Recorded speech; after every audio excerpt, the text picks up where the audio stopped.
Hi, we're here with Nancy Buirski from The Loving Story, an HBO documentary film special, correct? And we're debuting, is this your debut at the Hamptons International Festival? It isn't, but it is my debut in this area. Where did you debut? I actually had my world premiere at the Full Frame Documentary Film Festival, and then we went to Tribeca, and we've been at a few other festivals since then, but I'm very excited to be at the Hamptons. I love this festival. And the film you're doing is a very interesting story. Can you describe it to us a little bit? There's a conflict that's built into the documentary. I'm happy to. This is a story of Mildred and Richard Loving. They're an interracial couple who married in the late 50s in Virginia when it was against the law to marry. They were promptly arrested, thrown into jail, and were ultimately exiled from Virginia for 25 years. They lived in Washington, D.C. They were utterly miserable being away from their families. They went to the ACLU to see if they could get any relief. Two young, very ambitious ACLU lawyers took their case, and it went to the Supreme Court. And in 1967, the Supreme Court, it was a Warren court, overturned all the anti-miscegenation statutes in the country. Oh, how interesting. What brought you to this particular topic? How did you find this particular topic interesting to you?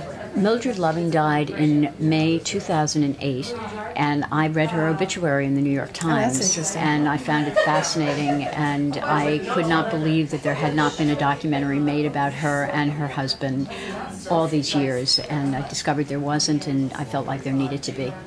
And how long did it take you from the germ of the idea, or the seed of the idea, to the fruition in the film? 3 full years. And what were some of the obstacles? Were there any, or was there a great well of support behind you when you began to make the film? You know, the major obstacle was finding the footage. And in 2009, I did discover a treasure trove of never-before-seen 16mm black and white footage of the Lovings, their family, and the lawyers. That's interesting. A year later, I discovered a wonderful group of images that were shot by a Life magazine photographer, and between the footage shot by Hope Ryden and the images shot by Gray Villette, I realized I had the backbone of my film. Oh, wonderful. And who did you interview? The two lawyers help us tell the story. That's the contemporary interviews. However, the Lovings themselves tell their story in vintage archival footage. We let them tell their story. Their voices are in the film. The archival footage is amazing, and we just let it breathe. And so the film unfolds almost like a narrative. And how do you find your documentary voice as a filmmaker? How did you arrive? Like, what was the tone of the voice you wanted to use, or what was the color, or if you could make it a picture? How did you enter into the voice you used as a narrative as a documentary filmmaker? That's a really interesting question. Because that's important, I think. Yeah, well, one of the things is that I believed in the authenticity of the footage. I really felt like that needed to speak to the audience, so I wanted that footage to play out.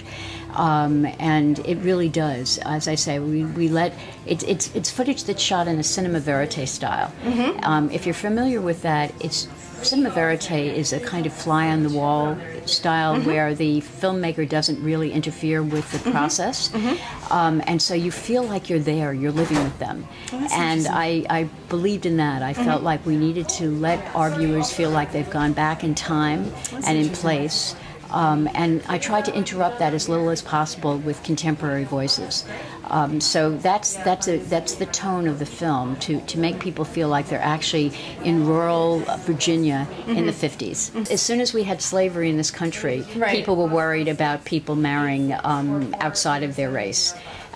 They were strengthened in the late 1800s, mm-hmm. During the Jim Crow period. Correct. And you certainly got a very intense kind of resurgence of interest in this during after-school integration, where particularly in Virginia, people were concerned about kids being in schools together.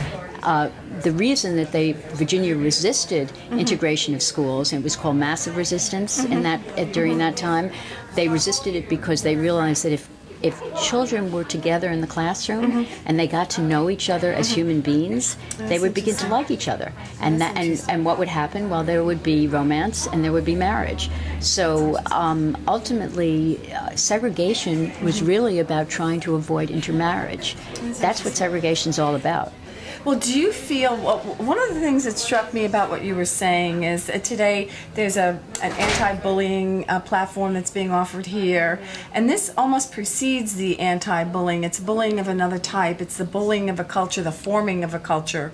It's legalizing the separatism or the prejudice. In bullying, you're not legalizing it, but you're encouraging it through cultural acceptance. Well, if you want to consider bullying a form of intolerance or hate, then yes, I see the analogy.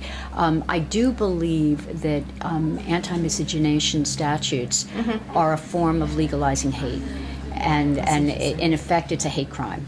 And once you get rid of it, then you've opened up the tolerance that really should have been in place for a long time. Well, I think we're very blessed to have you. We're very lucky to have you have focused your intellect, your great perception and depth of perception on this topic. Thank you. Because I think you've broadened the dialogue and preserved a dialogue that needs to be had today in today's culture. Well, mixed-race children still suffer from a lot of stigma, and mixed-race couples, even though they're free to marry, it doesn't necessarily mean their lives are easy. And I think the more dialogue around this subject, the better.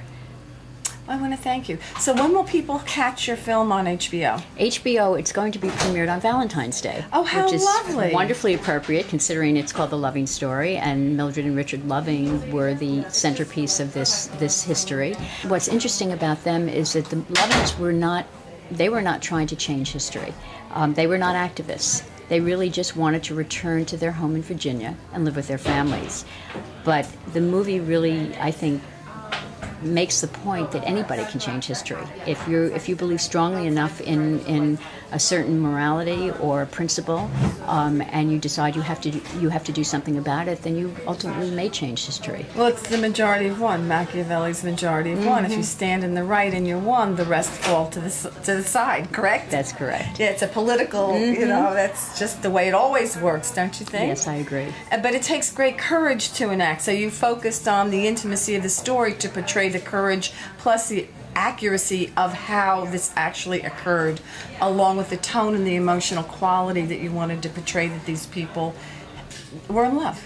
That's right. It's a love story.